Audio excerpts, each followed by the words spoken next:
Well, Firewall forward is done. Like completely done. Well, there might be one or two little things left. So let's say 99.9% done. And you can see I've got a fixed pitch Macaulay mounted on it right now. This is just for testing. I've already run it, test run it. I'll probably throw that in at the end of this episode. So that's what you're seeing there. But yeah, this wiring is all pretty much complete. Exhaust is installed. I mean, it's done.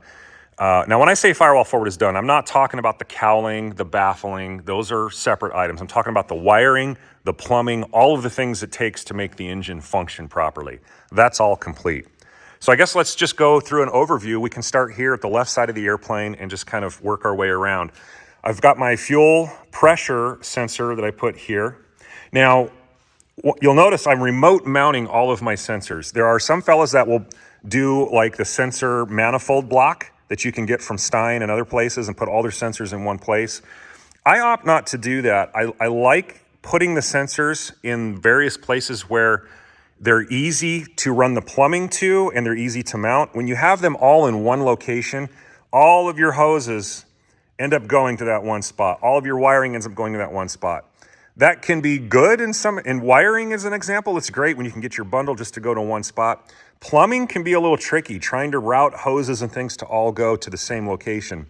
The way I do it, where I remote mount my sensors, I'm able to just put them where it makes sense, and it doesn't really matter. They don't have to go in a specific spot. So what I did is I just kind of hold a sensor up. I kind of run a little piece of hose and I see, will it work there? Yeah. No? I move it, whatever. I find out where it goes, I'll put it there.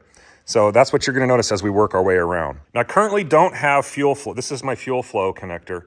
I don't have it connected because I discovered my fuel flow cube, the FT60 red cube, is defective straight from EFI. So I've already worked with them. The rotor was bound up in it, and I'm sending it out, and they're going to send me a replacement. So this will eventually go to my fuel cube. Now, you'll notice I pointed down here for that. Yes, I am mounting the fuel cube directly to the throttle body or the fuel servo. I know they say not to. For me, it's a simple, clean, easy run. I was able to use the hose that came with the engine, the fuel hose. And to be honest, Cub Crafters on their carbon cubs does a very similar thing. They mount it on the output side going up to where it distributes the fuel. They are hard mounting it to the engine, and there are no systemic problems with that. We'll see. If I find I have crazy indications and it's not working right, then I will relocate it. But it was just so easy to stick that fuel cube right there, and that's where this hose, basically it's going to go in line between those two. So I know I'll get some comments maybe, oh, you're not supposed to do that, vibration, and you're going to whatever. You might be right, and if that's the case, we'll see. But like I said, Cub Crafters does it, and there are many more carbon cubs out there than there are RANS S-21. So shouldn't be an issue. If it is, I will change it. Let's talk about EGT CHTs. So I've got my bundle coming over. Basically, I pop out of the firewall at that pass-through there. We'll look at that in a moment. And I make my way across the engine mount through Adel clamps with the CHT EGT bundle to here. Now, I have intentionally left this long and looped it back around and came over to my EGTs here, and then my CHTs are coming up right here. I don't know yet. I like to leave things long if I'm not sure if I'm going to need to change something later or want to change something later. So I left it long with this effectively a big service loop. And I can later, if I find that, yes, this is the arrangement I like, I can shorten these up and clean up the runs. But if you're noticing, that's why I've got a big loop here. That's why. Same thing with my fuel flow. Because I don't yet know if I am going to keep it down there, I've got enough here that I'm going to coil this up and it'll connect right there. If I do need to relocate the fuel flow sensor somewhere else, I've got the wire to do it. I'm using Deutsch style connectors for a lot of the stuff. I'm using Molex connectors here for other things. Just happen to be what I have on hand. Ideally, the Deutsch connectors I think are probably the best connector that you should use. They're weatherproof is the main reason why. I think they're definitely a more durable connector than the open style Molex. But like I said, it's kind of whatever I had on hand for the size of wire and the physical constraints of where I'm putting things that I kind of chose what I chose. But you'll find my Deutsch connectors. I use those on a lot of the stuff here. Coming up to the top of the engine, I've got my ignition coils, and all of my spark plug wires are run and tidied up. I did find that I had to change the length of, I think, 4 spark plug wires were too long. So I don't know, RANS needs to update that. I had to cut, well, you can see I have the cutoffs here. These were the various lengths that I had removed, anywhere from 5 inches to about 3 inches. I could have left them, but then you just have extra wire hanging around places. I think it has to do from when they used to have the coils mounted up here.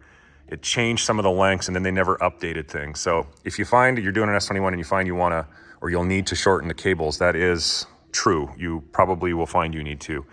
Easy to do with the right tool. I got the crimper and everything for it.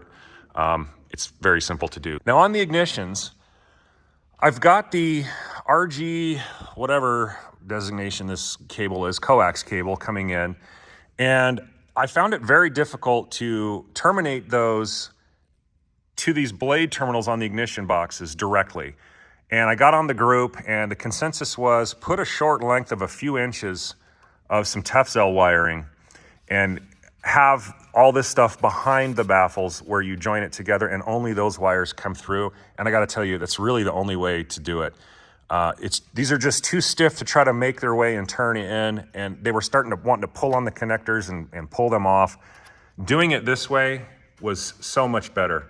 A lot less stress on everything, and I think much safer and not any harder to do. In fact, almost easier to do than trying to crimp terminals directly onto those coax cables. If we come around here to this side of the engine, I've got the alternator. I guess I should have showed the starter. Pretty simple there. I've got, I just ran my ground strap right off of this lug right here, straight to the engine mount right here. I did grind off the powder coat on the engine mount on both surfaces and also here, so I know I'm getting good contact all the way through. And of course the starter is mounted to the engine case, which is grounded as well. I have a little ground wire happening over there. And then obviously the big power lead for energizing it. And the alternator here. Got a 6-gauge wire coming off the alternator, going back into the panel, through the circuit breaker, shunt, into the master bus. And then my field wire is tucked away in there. Come across over here, same setup. I have just a little extra length on my CHT EGT bundle. All that cleaned up real nicely. Now on my vacuum lines for manifold pressure, I decided to run 2 separate vacuum lines to 2 different cylinders. The reason is I need to have a vacuum for my dynon. That's the pressure sensor here for the dynon. And I need a separate one to go to my light speed ignition boxes so that they can know what the manifold pressure is for controlling timing. Now, what a lot of folks will do is just come off of one T and then go to the boxes, ignition boxes, and then go to the manifold pressure. I could have done that. The problem is the manifold pressure sensor wants to use a 1/4-inch hose because it's got a 1/4-inch hose barb, whereas the light speed boxes are an 1/8 inch. I could have got reducers and T's, but it's just started getting kind of clunky and messy. I thought, let me just keep it clean. So I'm running a 1/4-inch hose barb tapped into the cylinder there. That comes across, and then here's the 1/8 inch one for the light speed boxes. They come together and they run very cleanly. This one goes up to the manifold pressure sensor for the dynon, and then this one penetrates in through the pass-through and makes its way down to the boxes. Now for the pass-through, this is available on spruce, aircraft spruce. It's a stainless steel pass-through with a fire sleeve. Once I know that I've got all my wires in here, I'll go ahead and there's a little fiberglass heat protection filler you can put in there, and I'll clamp that up. I haven't done that yet.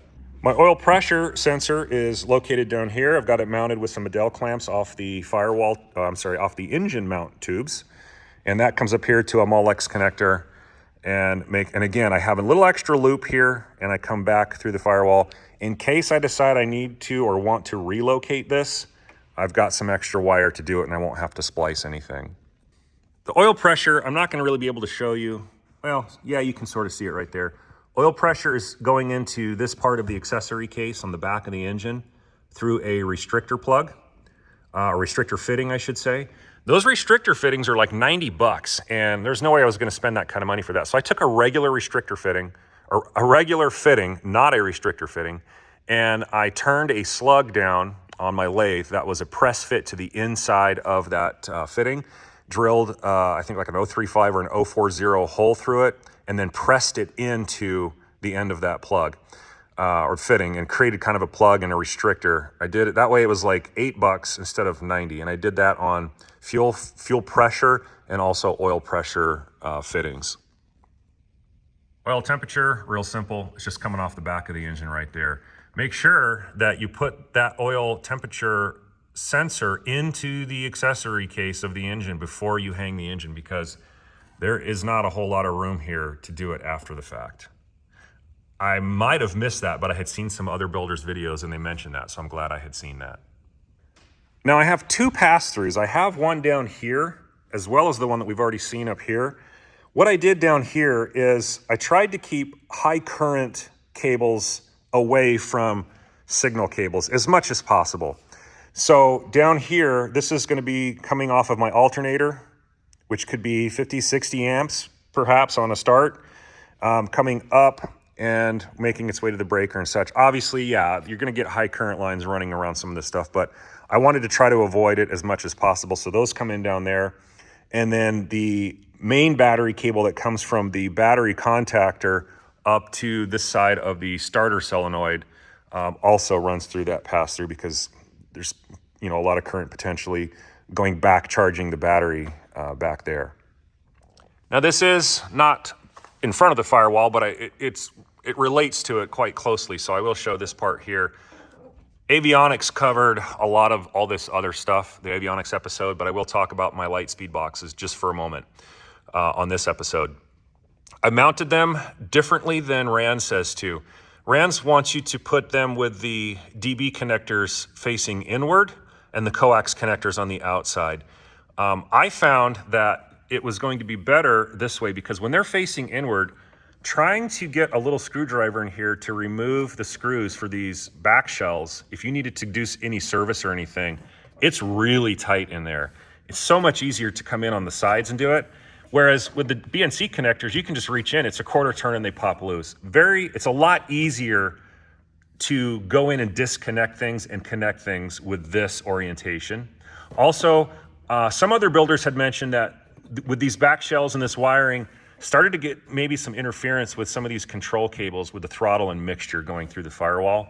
So a couple guys have rotated them for that reason as well. And if you do it this way, the crossover interconnect cable that goes from one box to the other on the output connectors, the one they include will not work because it's way too short. I ended up having to make one, I think was about 38 inches long in order to get me to come across. The one they give you, I think, is 18 inches long, and it would just go from here and kind of loop over to the other one there. Well, that won't work in this orientation. Let's talk about ignition pickups. They are tricky to set the distance. I think you're supposed to have a 30 to 60 thousandths gap between the pickup and the ring, which has the magnets on the flywheel. And you can't get in there to put a feeler gauge or anything. So what I did, before any of this was on, when it was just the prop, just the engine flange, output shaft, and the flange right there, I took and I used a piece of double-sided sticky tape, and I taped a 40 thousandths thick piece of little square of aluminum on each pickup where it would go up against the flywheel.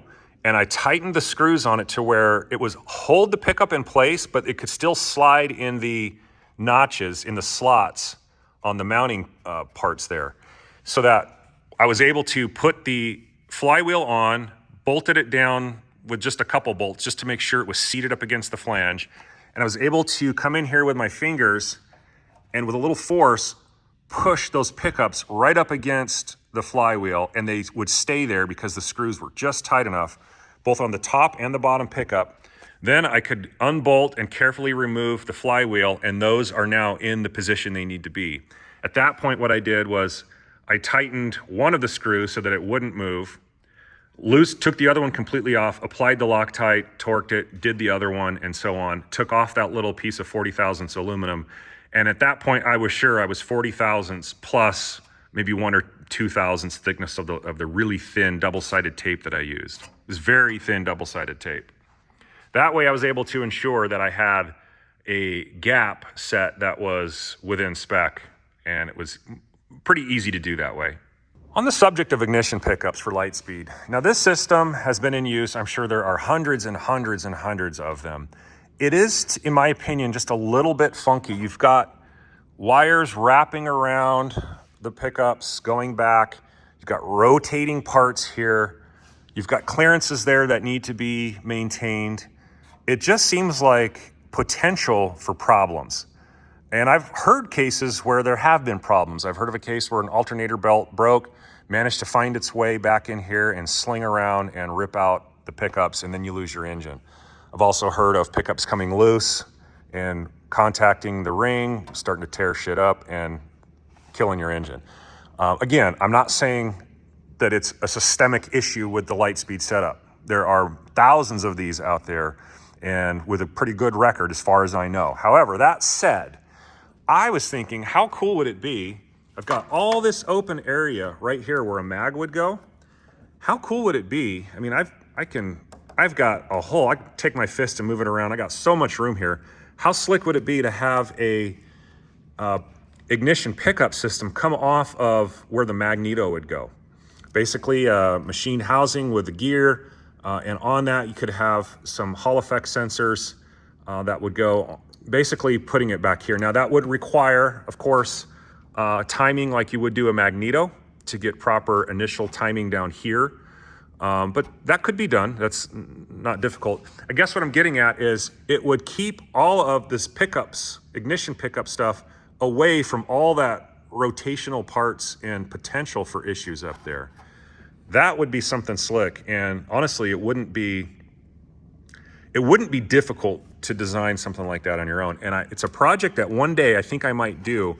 I might start off by taking one of the pickups off, coming up with something down here, running that for a while. If I like it and it works, then switching them both over to that. But I'm getting way ahead of myself. It's just something I wanted to put out there. I just thought that might be kind of slick. I did opt for the Aerosport carbon fiber intake plenum rather than the fabricated piece from RANS. I just don't like, the fabricated part from RANS consisted of a lot of parts and a lot of rivets. And I just feel kind of weird about a lot of, especially pulled rivets. If they were driven rivets, solid rivets, maybe I wouldn't be as concerned, but the last thing I want is a little stem or something somehow making its way into the induction system. Not likely. I'm going to say not likely, just due to the design. It's got a circular air filter. That would have had to happen on the inside of that filter. There isn't a whole lot of assembly happening there, but I don't know. It just, a lot of parts kind of, I prefer something like this. One molded piece, there's really no chance of any pieces or parts finding their way up into the induction system. The exhaust was not difficult to install. Actually, the exhaust itself was very easy to install. It was getting the angle of the mufflers and the pipes with these rubber hoses and little steel parts that you kind of put together and bolt up to other parts of the engine. That was tricky. Trying to get all that at the right lengths while also maintaining the pipes in a position that is aesthetically pleasing, where they're both parallel to each other, coming off at the same angle, and so on. That took some time, and it wasn't easy, but it wasn't hard. It just took time, and it was tedious. Control cables were a bear. I feel like the control cable lengths aren't quite right.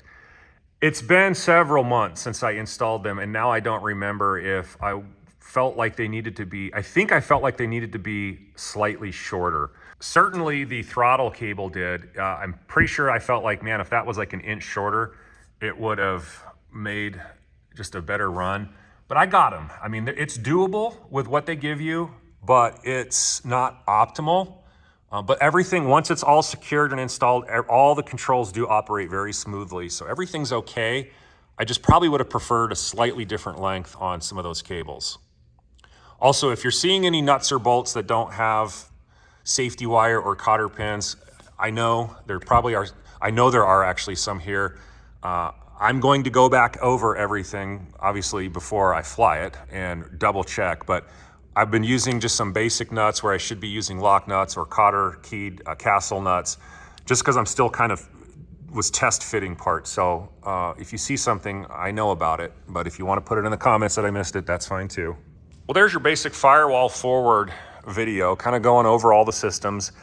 This was one of those things that I didn't really think it would be great to do an episode as I was doing all this. First of all, there's just a lot going on, and I redid work about 10 times in 10 different areas.